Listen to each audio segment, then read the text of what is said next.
ప్రజ్ఞ గారికి ఏమీ కాదు.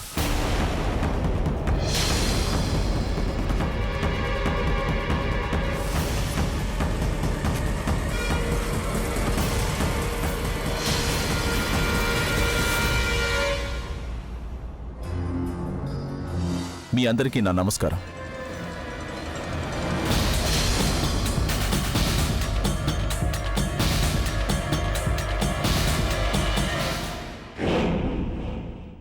నువ్వెందుకు ఇక్కడికి వచ్చా? ఇక్కడ నుంచి వెళ్ళిపో. శాంతించు బుల్బుల్, నేను ఇక్కడికి తమాషా చేయడానికి రాలేదు. నేను మీ అందరికీ సాయం చేయడం కోసం వచ్చాను. పైగా ఇంటికొచ్చిన అతిథికి ఎవరైనా మర్యాద చేస్తారు. అయినా నన్ను ఇక్కడికి రమ్మని పిలిచారు కాబట్టి నేను వచ్చాను.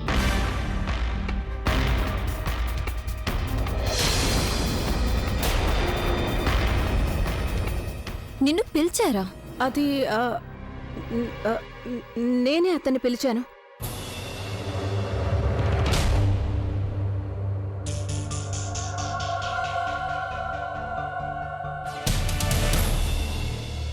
అలా చూడకండి నన్ను.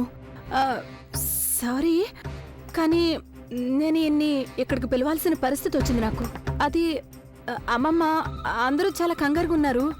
నేను మీ అందరి కంగారు చూడలేకపోయాను. అందుకే నేనేమనుకున్నానంటే దీనికి ఏదో విధంగా సొల్యూషన్ వెతికి తీరాల్సిందే అని.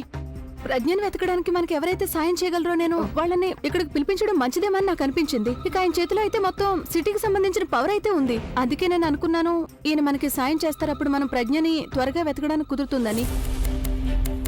అయినా బుల్బుల్, మీకైతే ఇతను చాలా బాగా తెలుసు కదా, మరి ఎందుకు నువ్వు కోప్పడుతున్నావు? ప్రజ్ఞ కోసం ప్రశాంతంగా ఉండొచ్చు కదా. చూడండి ఆంటీ గారు, నానమ్మ గారు, నేను మీకు ఒకటి చెప్పాలనుకుంటున్నాను. ప్రజ్ఞ గారిని ఎవరో కిడ్నాప్ చేశారన్న సంగతి నాకు తెలిసిన వెంటనే నాకు చాలా బాధగా అనిపించింది. నేను అర్థం చేసుకోగలను మీరంతా ఎంత బాధపడుతున్నారో. నేను నా ఇంపార్టెంట్ పనులన్నీ వదిలేసి వెంటనే ఇక్కడికి వచ్చేసాను. చూడండి, నేను మీకు మాట ఇస్తున్నాను, ఇప్పుడు నేను వచ్చేసాను కాబట్టి ప్రజ్ఞ గారు కూడా క్షేమంగా ఇంటికి తిరిగి వచ్చేస్తారు.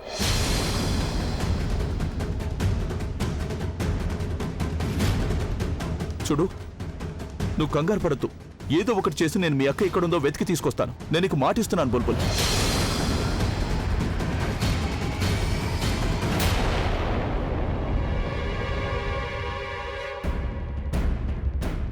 నేను నీకు చెప్పానా లేదా నన్ను పెళ్లి చేసుకో అని? నన్ను పెళ్లి చేసుకుని ఉంటే ఈ ప్రాబ్లం వచ్చిండేదే కాదు. ఈరోజు ఎవరు పడితే వాళ్ళు నీ ఇంటి వైపు కన్నెత్తి చూసే అవకాశం కూడా ఉండేది కాదు కదా. కానీ లేదు, నువ్వు నా మాట అస్సలు వినిపించుకోలేదు. ఇప్పుడు అనుభవించావు. రాణి, చెప్పాను కదా, ఈ ఆట కూడా నేనే గెలిచాను.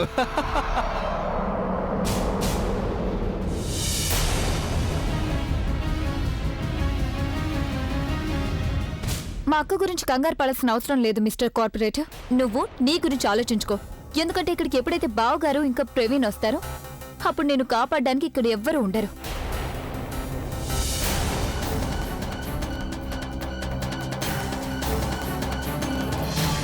చూస్తున్నారు కదా మీరందరూ ఎంత పొగరుగా మాట్లాడుతుందో బుల్బుల్. అరే, మంచితనానికి కాలమే లేకుండా పోయింది.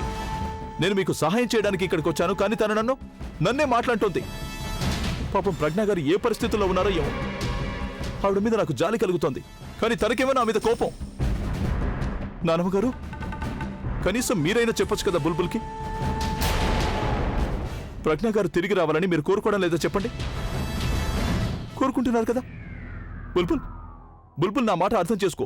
నేను ఇప్పుడు ఏదైతే చేస్తున్నానో అది నీ ప్రేమ కోసమే చేస్తున్నాను, నీ కోసమే చేస్తున్నాను. మీ కుటుంబ సభ్యులు బాధపడితే నువ్వు కూడా బాధపడతావు, నువ్వు బాధపడితే అప్పుడు నేను కూడా బాధపడతాను. నువ్వు బాధపడుతుంటే నేను చూస్తూ ఊరుకోలేను బుల్బుల్. నీకోసం నేను ఏదైనా చేయగలను. ఒకరి ప్రాణాలు తీయాల్సి వస్తే దాన్ని కూడా నేను వెనకడుగు వేయను. నువ్వు నా నుండి సాయం కోరుకున్నా కోరుకోకపోయినా నేను నీకు సాయం చేసి తీరుతాను. నువ్వు నాకు ఒక్క విషయం చెప్పు. దీని గురించి పోలీసులకు ఇన్ఫార్మ్ చేసావు లేదా? ఆ కిడ్నాపర్స్ గురించి ఏమైనా వివరాలు తెలిసాయా? ఏమైనా ఆధారం దొరికిందా? ఏదైనా సాక్ష్యం దొరికిందా? చెప్పు ప్లీజ్. అంతా చెప్పు నాకు. ప్లీజ్ నాకు చెప్పు. నేను నీకు సాయం చేస్తాను. అంతా నేను చూసుకుంటాను బుల్బుల్. ప్లీజ్. ఏ ఆపరేటర్,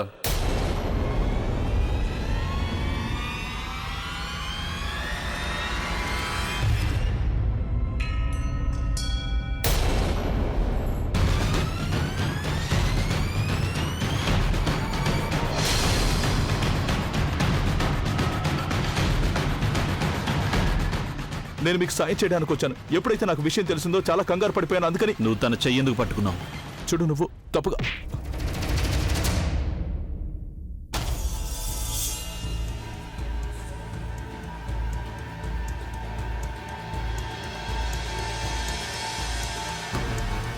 అరే త్వరగా వెళ్ళి నీళ్ళు తీసురా.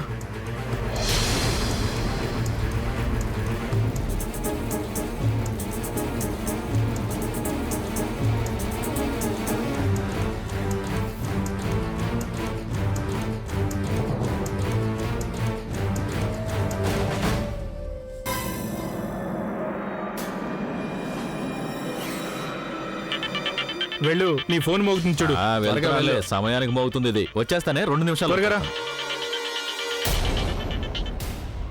హలో,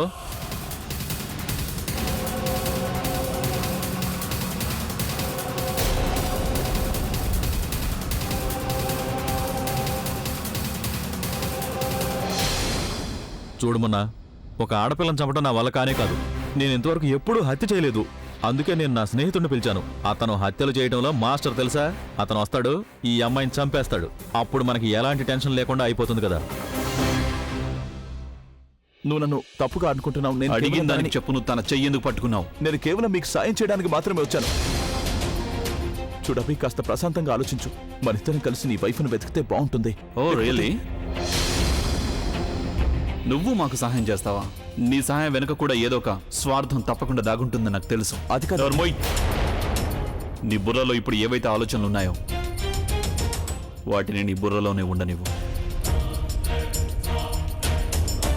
ఒకవేళ అవి బయటకు వచ్చాయంటే మాత్రం మళ్ళీ నీకు మాట రాకుండా చేస్తాను. ఈ ఇంట్లో నేను ఏదైతే కోరుకుంటానో అదే జరుగుతుంది. ఈ ఇంటికి నేను ఎవరినైతే పిలుస్తానో వాళ్ళు మాత్రమే రావాలి. ఎందుకంటే పిలవని అతిథులు, అలాగే అడగని సహాయం అంటే నాకు చాలా అసహ్యం అని తెలుసుకో.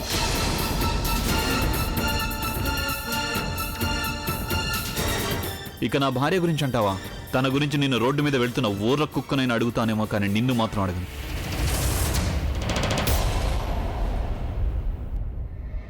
ఇప్పుడు నేను నీ లెవెల్కి దిగజారి నిన్ను గెంటేసే లోపు నువ్వే ఇక్కడి నుంచి వెళ్ళిపో.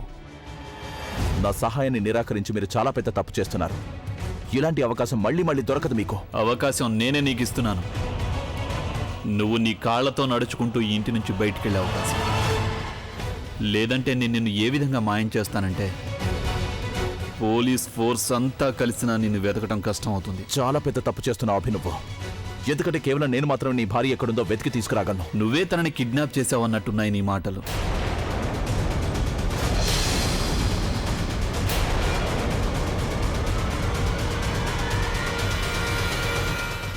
నేనేమి అంత పెద్ద వెధవని కాదు. నీ భార్య నేనే కిడ్నాప్ చేసి సాయం చేసే నెపంతో ఇక్కడికి రావడానికి. నువ్వు అనుకుంటున్నంత స్మార్ట్వి కూడా కాదు నా ఇంటికొచ్చి నువ్వు అనుకున్నది సాధించడానికి. అన్నట్టు ప్రజ్ఞని నేను ఎలాగోలా వెతికి ఇంటికి తీసుకొస్తాను. ఎవరైతే తనని కిడ్నాప్ చేశారో వాళ్ళలో ఒక్కరిని కూడా వదిలిపెట్టను.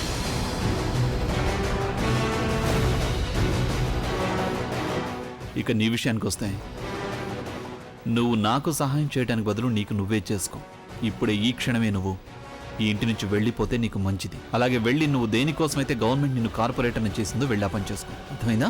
చూడు, నేను చెప్తున్నాను కదా, తర్వాత చాలా బాధపడతావు Abhi. I said get out.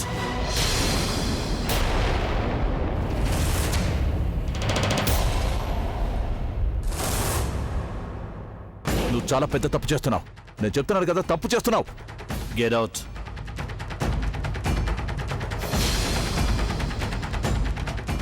చూడబి, నేను ఆఖరిసారి చెప్తున్నాను నీకు. I said get out.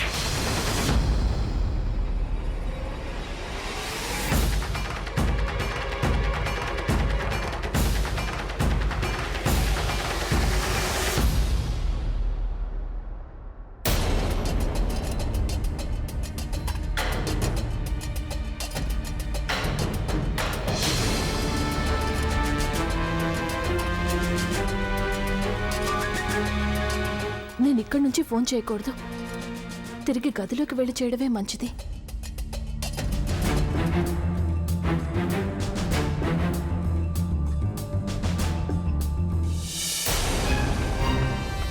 నీ గురించి నువ్వు ఏమనుకుంటున్నావు? నాతో శత్రుత్వం పెట్టుకుంటే చాలా దారుణంగా ఉంటుంది మిస్టర్ అభి. చాలా బాధపడతావు నువ్వు. ఏదో ఒక రోజు అందరి ముందు నిన్ను దారుణంగా అవమానించలేదు అంటే నా పేరు కార్పొరేటర్ నీలే కాదు. ఆగు! నీ అంత దిగజారిన మనిషిని నేను ఈ రోజు వరకు చూడలేదు. ఇన్ని దెబ్బలు తిన్నా, ఇన్ని మాటలు పడినా నీకు కొంచెం కూడా సిగ్గుగా అనిపించడం లేదా? సెల్ఫ్ రెస్పెక్ట్ లేదా నీకు? సెల్ఫ్ రెస్పెక్ట్ గురించి అయితే నాకు తెలియదు బుల్బుల్. మొండితనం ఉంది. నిన్ను పొందాలని మొండితనం. నీకోసం నేను పిచ్చివాణ్ణి అవుతున్నాను. అందుకే అన్ని మాటలు పడ్డాను. లేకపోతే ఏంటి లేకపోతే ఏం చేస్తావు నువ్వా? ఏమీ చేయలేదు కాదు కదా, అసలు నువ్వేమీ చేయలేవు. నన్ను పొందాలనుకున్నావు కదా, నువ్వు ప్రవీణ్ కి సమానం అనిపించుకోవాలనుకున్నా. కనీసం ప్రవీణ్ గోటుకు కూడా నువ్వు సరితూగా, అర్థమైందా? నిన్ను నేనే కాదు కదా ఈ ప్రపంచంలో ఏ అమ్మాయి పెళ్లి చేసుకోదు. ఎందుకు నేను పెళ్లి చేసుకోవాలి? అసలు ఏముంది నీలో ప్రత్యేకత? చెప్పు, అసలు ఏముంది నీలో? ఏ మనిషి అయితే ఆడవాళ్ళని గౌరవించడో వాడు ఎలా ప్రేమించగలడు? ఇక నా దృష్టిలో ఏ మగాడైతే ఆడదానికి గౌరవం ఇవ్వకుండా ఉంటాడో వాడు మగాడే అనిపించుకోడు. ఎస్, అదే నిజం. నువ్వు మగాడివే కాదు.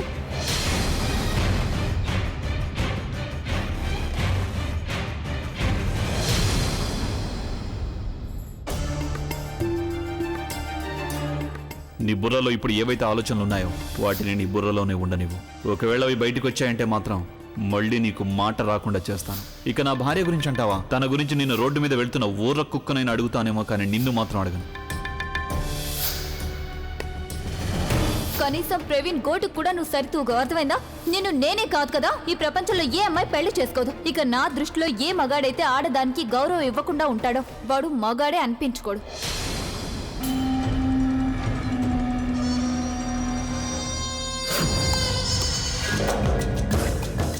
నువ్వు చేసింది అస్సలు కరెక్ట్ కాదు బుల్బుల్. నువ్వు నన్నే కాదు నా ప్రేమను కూడా ఇన్సల్ట్ చేశావు. నానా మాట్లాడినావు. మీలో ఎవరిని నేను వదిలిపెట్టను. నువ్వు నన్ను బలహీనుని అనుకున్నావు కదా, ఇప్పుడు నేను నీకు చూపిస్తాను అసలైన మగాడు ఎలా ఉంటాడో. ఇక దానికోసం నేను ఏం చేయాల్సి వచ్చినా సరే, ఒకరి ప్రాణం తీయాల్సి వచ్చినా, ఎంతమందిని చంపాల్సి వచ్చినా ఏమైనా చేస్తాను. కానీ నేను నీకు నిరూపించి చూపిస్తాను నేనే అసలైన మగాడినని. అది కరెక్ట్ అయినా సరే, తప్పైనా సరే, ఏమైనా సరే. ఇది నేను నీకు కాదు, నాకు నేను ఇచ్చుకుంటున్న మాట. నేను నిన్ను సొంతం చేసుకుంటాను. కానీ అంతకంటే ముందు ప్రజ్ఞా ప్రాణాలు తీయొద్దని నేను నా మనుషులకు చెప్పాల్సి ఉంటుంది.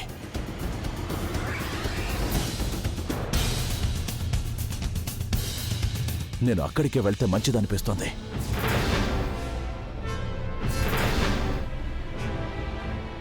నేను త్వరగా ఆయనకి ఫోన్ చేసి చెప్తాను నేను ఇక్కడే ఉన్నానని. సిగ్నల్ ఎందుకు లేదు?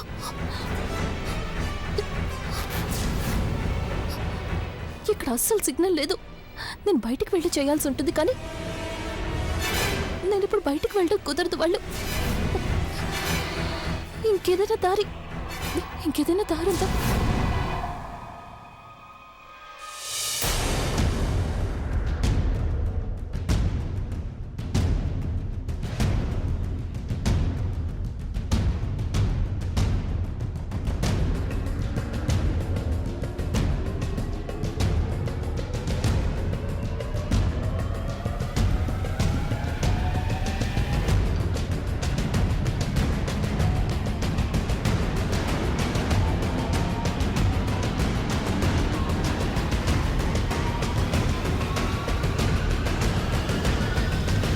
ప్లీజ్, నువ్వు ఏడటం ఆపేయి. నువ్వు ఇలా ఏడటం వల్ల ఏం ఉపయోగం లేదు. ఒకవేళ నువ్వు ఇలా ఏడుస్తూ కూర్చున్నావు అంటే తిరిగి నీ ఆరోగ్యం పాడవుతుంది. నాని మీరేనే చెప్పొచ్చు కదా నాన్నమ్మకి. తనేం చెప్తుంది నాకు? తనే స్వయంగా బాధపడుతుంది. ఎలా ఉందో నా ప్రజ్ఞ తెలియడం లేదు. నా కోడలు నానమ్మ తను ఇంటి కోడలే కాదు, నా భార్య కూడా. ఈ విషయం ఆ కిడ్నాపర్స్ కి కూడా తెలుసు. అందుకే ఏమైనా చేసే ముందు 10 సార్లు ఆలోచిస్తారు వాళ్ళు. నేను మీ ప్రజ్ఞని తిరిగి తీసుకొస్తానమ్మా, కానీ ఒకవేళ నువ్వే ఈ విధంగా ధైర్యాన్ని కోల్పోయావంటే నేనేం చేయగలను చెప్పు? ప్రవీణ్, నువ్వు ఒక పని చెయ్యి. నువ్వు పోలీసులకు ఫోన్ చేసి మొత్తం ఊరంతా వెతకమని చెప్పు. Call off the commissioner, tell him to speed up the process. ప్రజ్ఞకి ఏం జరగడానికి వీల్లేదు. ఓకే? ఎవరైతే ప్రజ్ఞని కిడ్నాప్ చేసి తీసుకెళ్లారో నేను వాళ్ళని అస్సలు వదిలిపెట్టాను. నేను నీకు ప్రమాణం చేస్తున్నానమ్మా, ప్రజ్ఞకి ఎటువంటి హాని జరగకుండా తనని క్షేమంగా ఇంటికి తిరిగి తీసుకొస్తాను.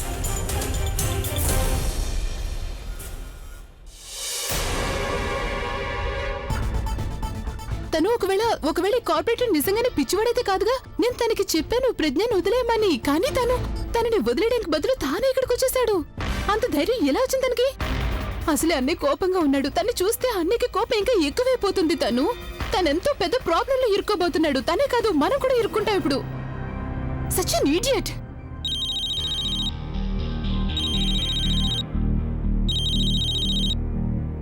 చెప్పు. నువ్వు నిజంగానే పిచ్చివాడివా? నేను నీకు చెప్పాను కదా అక్కడి నుంచి ప్రజ్ఞ వదిన్ని పంపించే అని, కానీ నీకు చెప్పింది అర్థం కాలేదా? మిస్ ఆలియా, నేనేమి నీ నౌకని కాదు. నువ్వు నాకు చెప్తూ ఉంటే నేను నీ మాటలు వింటూ ఉండడానికి. అర్థమైందా? నేను చేసేదంతా సరిగానే చేస్తున్నాను. నువ్వు నాకు క్లాస్ పీకడానికి ప్రయత్నం చేయొద్దు, సరేనా? నేను చెప్పే జాగ్రత్తగా విను. ఒకవేళ నువ్వు మీ అన్నయ్యకి నా గురించి ఏమైనా చెప్పావు అంటే నేను అక్కడికి వచ్చి మరీ మీ అన్నయ్యకి చెప్తాను నాకు కిడ్నాపింగ్ లో నువ్వే నాకు తోడుగా ఉన్నావని. ఇప్పుడు నువ్వు నా గురించి ఎంత బుర్ర ఉపయోగిస్తున్నావో నిన్ను కాపాడుకోవడానికి ఉపయోగించుకోవాల్సి వస్తుంది. నువ్వే నేను చెప్పేది విను. మళ్ళీ నువ్వు నాకు ఫోన్ చేయొద్దు. నీ చిత్తవాకుడు వింటూ టైం వేస్ట్ చేసుకోవడానికి నా దగ్గర సమయం లేదు. అర్థమైందా? ఫోన్ పెట్టే. ఏమన్నాడు అతను? ఈ కార్పొరేటర్తో చేతులు కలిపి మనం జీవితంలో చాలా పెద్ద పొరపాటు చేశాం. తను ఇప్పుడు అతను ఎలాగో దొరికిపోతాడు, అతనితో పాటు మనం కూడా దొరికిపోయేలాము.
అభి ప్రజ్ఞావతిని కిడ్నాప్ చేసిన వ్యక్తి స్కెచ్ని గెయిన్ చేశారు పోలీసులు. ఆ స్కెచ్ చూసిన వెంటనే కొంతమంది క్రిమినల్స్ని స్టేషన్కి పిలిపించారు. వాళ్ళని సురేష్ ఐడెంటిఫై చేస్తున్నాడు. ఐ రియలీ హోప్ ఏదో ఒక క్లూ దొరికితే బాగుంటుంది ప్రజ్ఞావతిని కిడ్నాప్ గురించి. జస్ట్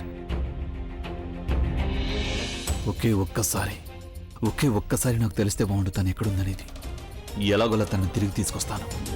నీ సామాన్లు తెచ్చి ఇక్కడ పెడతావా? ఇది నా చోటు. నేను ఎక్కడైనా పెడతాను. నీ సామాన్లు పెట్టడానికి ఎందుకు రమ్మంటున్నారు? ఆయన నీతో చెప్పలేదు నా మీద. నీకు ఇష్టం అవును, నా ఇష్టం. నేను ఎక్కడైనా పెడతాను. ఆయన ఈ చోట ఏంటి? ఎక్కువ మాట్లాడుతున్నావేంటి? వెనక్కి నుంచి రావాలి. నా చోట నేను పెట్టుకున్నానమ్మా. నీకేంటి దగ్గర? నేను నా సామాన్లు అన్ని పాడేదానికి వస్తున్నాను. నీకేం హక్కురమ్మా?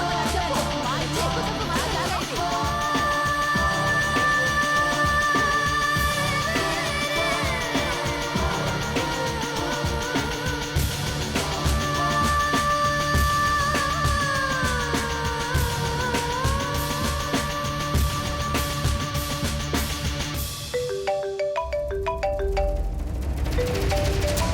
ఎవరు?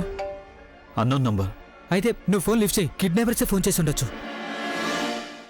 హలో,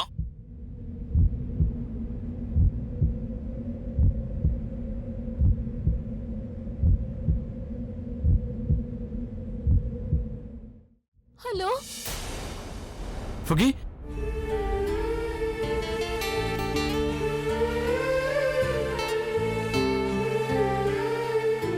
ఫుగి ఎక్కడున్నావు నువ్వు? ఎలా ఉన్నావు చెప్పు. ఫుగి ఫుగి హలో ఫుగి, నువ్వేం మాట్లాడవు ఎందుకు? ఫుగి నీకేం కాలేదు కదా? బానే ఉన్నావు కదా?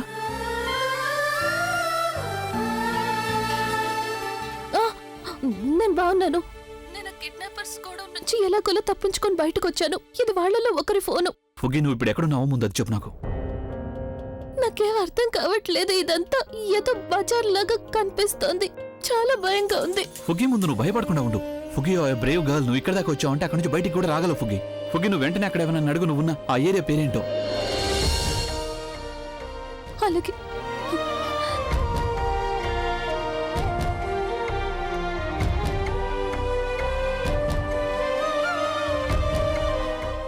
ఎక్స్క్యూజ్ మీ,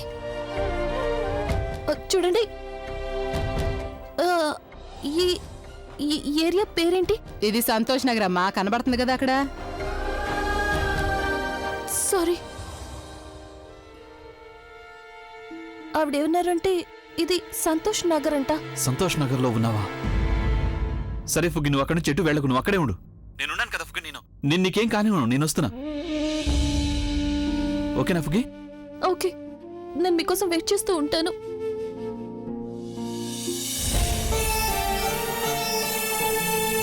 ప్రవీణ్ నువ్వు వెంటనే పోలీసులను తీసుకుని సంతోష్ నగర్కి రా. నేను వెళ్తున్నా. ఓకే.